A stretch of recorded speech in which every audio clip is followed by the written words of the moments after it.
التراث مش بس كل ما وصل إلينا من الماضي، ولكن ليه خاصية الحضور والتأثير في أفكارنا ومفاهيمنا ومنتجنا الثقافي.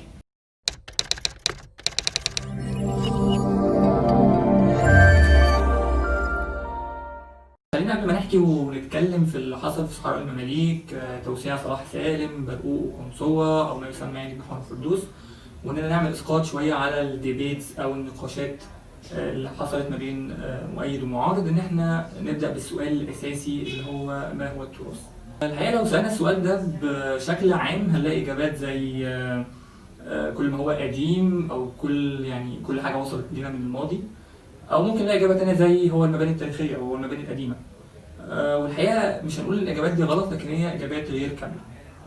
فخلينا نكمل الإجابتين. نبدأ بأول إجابة إن التراث هو كل ما وصل إلينا من الماضي.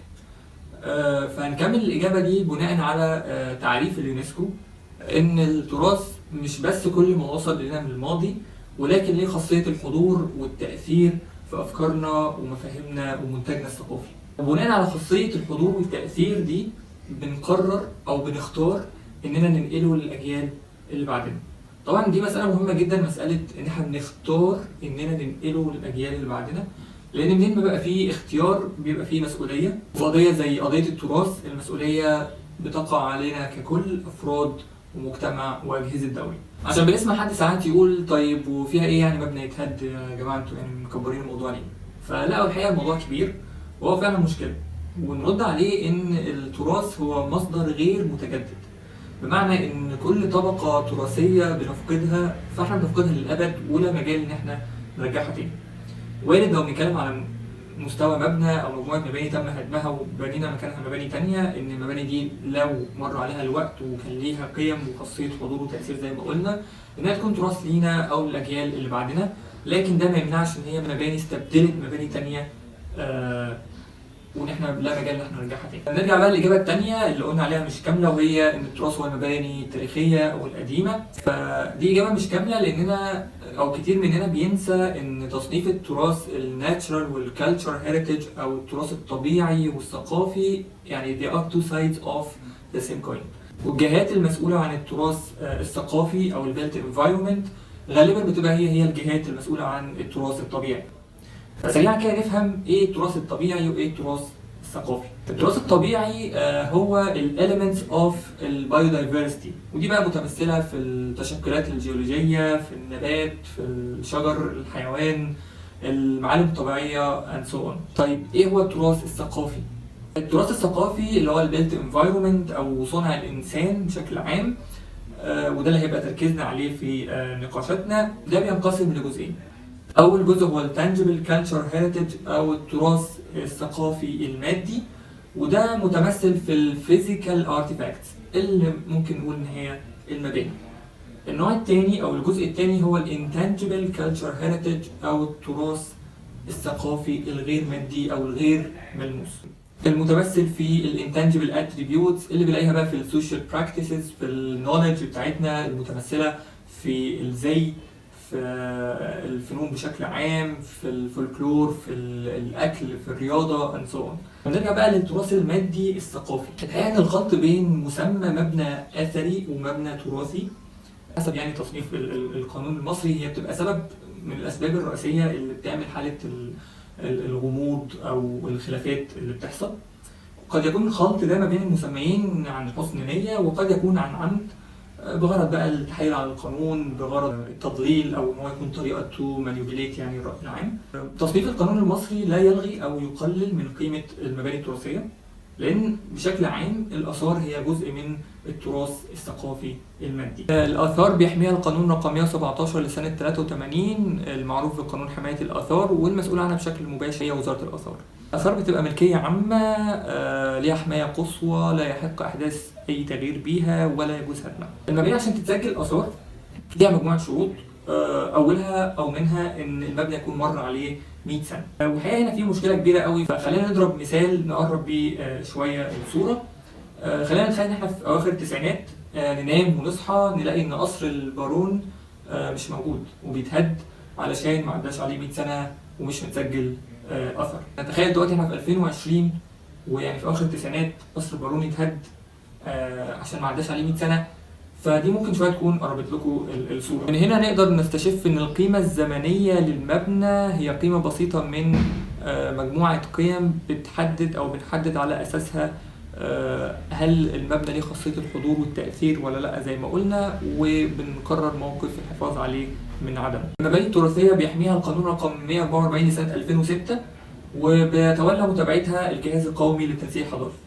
المباني التراثيه من الناحيه القانونيه مش بنتكلم صح ولا لا، هي ملكيه خاصه، يحق للمالك استغلال المبنى، يحق ليه بيعه، ويجوز ساعات هدمه اذا كان غير مسجل او تم حذفه من مجلد التراث. ندخل بقى على محور الفردوس وصحراء المماليك ونفهم ايه اللي حصل. هنتكلم الاول عن القاهره التاريخيه اللي داخلها بتقع صحراء المماليك. عندنا تاريخين مهمين جدا، 1979 و2008.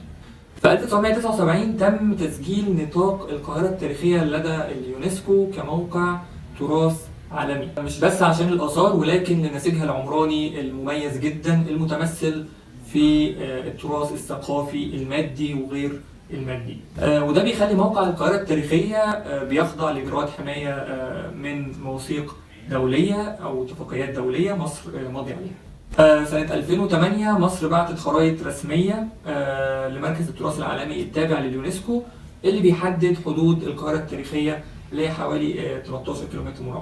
طيب نتكلم عن بيان وزارة الآثار اللي طلع بعد اعتراض بعض المتخصصين وأساتذة المجال على عملية الهدم. أول بيان كان إقرار بعدم أثرية المباني اللي تم هدمها، ونهاية البيان كان إعلان عن لجنة هتتشكل بحيث إنها تعين المباني والأحواش أو المقابر اللي اتهدمت ونشوف لو بتحمل قيمة تراثية بحيث يتم عرضها في متاحف. طب خلينا نبص لبيان وزارة الآثار بشكل موضوعي. فعلا كلام وزارة الآثار كان صحيح بخصوص إن مفيش مباني مسجلة آثار تم التعدي عليها. فيجي بقى السؤال، طب يا جماعة أمال أنتوا إيه المشكلة عاملين مشكلة ليه؟ طالما مفيش آثار اتهدمت. الحقيقة المشكلة هي نقطة الفرق ما بين إن المباني مسجلة كأثر وما بين إن المنطقة ككل مسجلة ضمن القاهرة التاريخية في اليونسكو كموقع تراث عالمي، وزي ما قلنا بيخضع لقوانين حماية دولية. تعالوا مثلا نبص على أرافة المماليك المسجل فيها في قوائم الآثار 36 مبنى. غير كده في وجهة نظر وزارة الآثار هي أحواش ومقابر حديثة لا تلام عليها الوزارة في حالة التعدي عليها أو هدمها. ولو هنطبق الكلام ده على مستوى أو نطاق القاهرة التاريخية ككل اللي هو قلنا حوالي 13 كيلومتر مربع، مسجل فيها أقل من 700 مبنى. يمكن عشان أقرب الصورة، منطقة الضرب الأحمر بس اللي هي جزء من القاهرة التاريخية ممكن يكون فيها ما يقارب 5000 مبنى.